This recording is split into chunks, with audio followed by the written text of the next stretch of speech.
यशवर्धन आजाद साहब, आप राहुल देव जी की बात से सहमत हैं? आप जो जिस शब्दों का इन्होंने इस्तेमाल किया है, खतरनाक है। देखिए, मैं आज की घटना को ऐतिहासिक भी मानता हूं हर तरह से। इसको राजनीतिक भी मानता हूं, और जो तीसरा आपने कहा उसको भी मानता हूं। ये इसलिए है कि 80 करोड़ हिंदुओं की आस्था राम में है, कृष्ण में है और शिव में है। मैं एक शिव भक्त हूं, और मैं समझता हूं कुछ ही हिंदू ऐसे होंगे जो आज के इस प्राण प्रतिष्ठान से दुखी होंगे। और ये बात बिल्कुल सही है जो आप कह रहे हैं कि हिंदू जहां 80 करोड़ हैं, अगर वहां एक राम लल्ला का मंदिर एक वेटिकन की तरह आता है तो स्वागत योग्य है।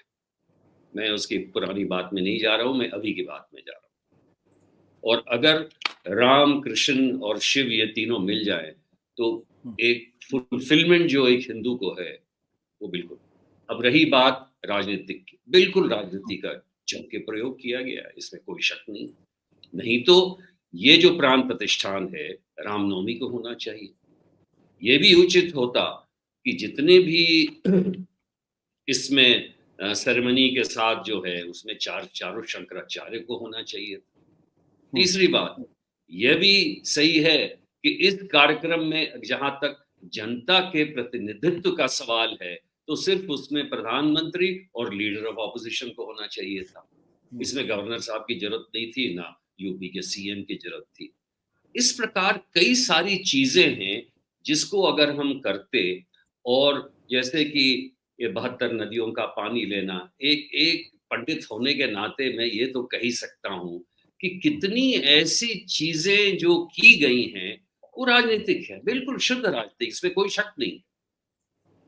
लेकिन ये भी सही है कि राम लल्ला की जो मूर्ति की स्थापना हुई है, इससे एक नई तरह की ऊर्जा आई है हिंदुओं में, इसमें कोई शक नहीं।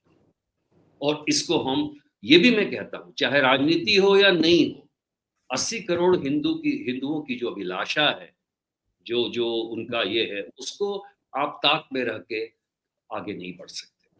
तो ये तीनों चीज है, राजनीतिक इस्तेमाल बिल्कुल किया गया है, लेकिन है ये ऐतिहासिक, इसमें कोई शक नहीं। बिल्कुल। विनोद जी, शायद ही कोई होगा, चाहे हिंदू हो या मुसलमान, हम 80 करोड़ हिंदुओं की बात क्यों कर, चाहे हिंदू हो या मुसलमान हो, उसको इस बात पर तो आपत्ति नहीं होगी कि वहां रामलला की मूर्ति की स्थापित की गई या वहां प्राण प्रतिष्ठा की गई। इस पर तो किसी को आपत्ति नहीं होगी। मंदिर बने, इस पर भी किसी को आपत्ति नहीं होगी। लेकिन अगर उसका राजनीतिकरण, जिस ओर यशवर्धन आजाद साहब ने इशारा किया और जिस ओर राहुल जी ने अपने शुरुआती उद्बोधन में किया, उस पर आपत्तियां होनी चाहिए। और अगर आपत्ति है तो क्यों होनी चाहिए? क्यों राहुल जी इतने ज्यादा उसको लेकर अंदर से उद्वेलित और द्रवित हैं? विनोद जी। लेकिन राहुल जी इसलिए उद्वेलित और द्रवित हैं कि वो उस आने वाले भविष्य के खतरे को भांप रहे हैं।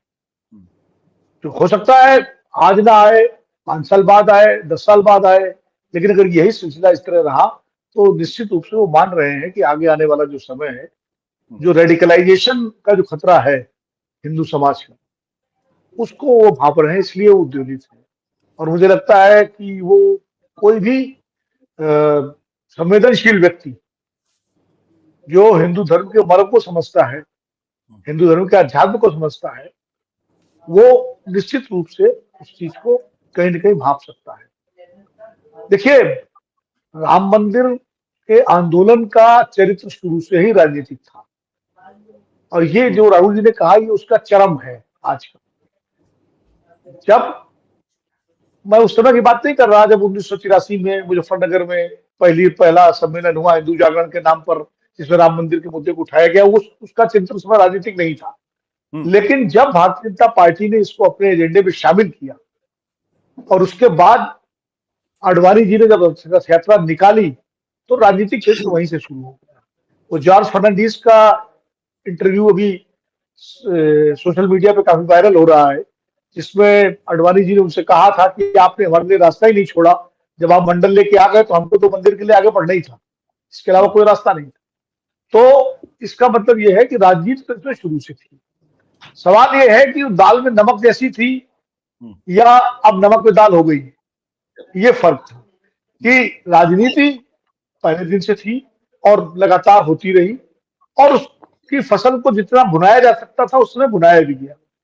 2 सीट से 88 सीट पे आ गई भारतीय जनता पार्टी, 116 सीट पे आ गई, 164 सीट पे आ गई, फिर 188 पे आई और फिर 283 पर। तो कहीं ना कहीं वो एक, लेकिन ये जरूर था कि एक थोड़ा सा एक दूरी बना के भी रखी गई थी। अटल जी और अडवाणी जी के जमाने में मुद्दे को अपने हाथ में लेते हुए भी एक दूरी बना के रखी गई थी। एक संवैधानिकता का एक पर्दा जो है वो रखा गया था कि भाई जैसे अटल जी कभी अयोध्या नहीं गए प्राइम मिनिस्टर होने के बाद, इसलिए, और अयोध्या गए 2 बार, एक रामचंद्र परमहंस की उसमें अंत्येष्टि में एक बार और, लेकिन वो वहां रामलीला के दर्शन करने या उस स्थल पे नहीं गए। तो वो एक दूरी बना के रखी गई थी। अब वो दूरी खत्म हो गई, वो दूरी मिट गई। और जिस तरह जो अभी यशवर्धन साहब ने कहा कि चारों शंकराचार्य भी होते और भी लोग होते, देखिए अगर ये राजनीतिक आयोजन, इसको राजनीति से ऊपर उठ के इस आयोजन को किया जाता तो इसमें होना ये चाहिए था कि जैसे सोमनाथ मंदिर का हुआ था कि राष्ट्रपति आते, राष्ट्रपति के द्वारा प्राण प्रतिष्ठा की गई, राष्ट्रपति होती, सारे शीर्ष लोग होते, सभी दलों के लोग होते और धर्माचार्यों के द्वारा प्राण प्रतिष्ठा होती और इनकी उपस्थिति में होती। तब ये होता कि ये गैर सांस्कृतिक विशुद्ध रूप से और एक गैर राजनीतिक आयोजन है, या इसमें राजनीति नहीं है। लेकिन जिस तरह से पूरा आयोजन हुआ और केंद्रित रहा प्रधानमंत्री जी की, उसमें भाई पूजा की थाली लेकर प्रधानमंत्री जी प्रवेश करते हैं और उसके बाद पूरा वो जिस तरह उन्होंने उस आयोजन में सारे रिचुअल्स उन्होंने खुद किए, सारी परंपराएं सारे जो थे स्वयं किए, फूल फिर वर्षा तक जो है सब कुछ किया। तो कहीं ना कहीं वो जो जिस विभेद की बात कर रहे हैं राहुल जी, संवैधानिक संस्था और धर्म, उसका जो दूरी थी वो मिट गई। और दूसरी बात ये है कि अगर मैं आपको एक छोटा सा उदाहरण बताता हूँ, हम आप राजनीति देखे लेकिन सामान्य व्यक्ति इसके राजनीतिक महत्व को समझ रहा है। इस कार्यक्रम में आने से पहले मेरे एक दोस्त हैं, वकील हैं, सुप्रीम कोर्ट के लॉयर हैं, कांग्रेस के समर्थक हैं, उनका फोन आया और पहला उन्होंने कहा कि भाई साहब अब तो कांग्रेस को 50 सीट भी नहीं मिलेंगी। मैंने क्यों? बोले कम से कम मैडम को तो जाना चाहिए था। तो हमने कहा मैडम तो क्या वो वोट जो लोग वहां पर थे वो मिल जाते कांग्रेस को? बोले मैडम को जाना चाहिए था। और वो बिल्कुल उनकी पीड़ा ये थी कि कांग्रेस ने गाड़ी छोड़ दी।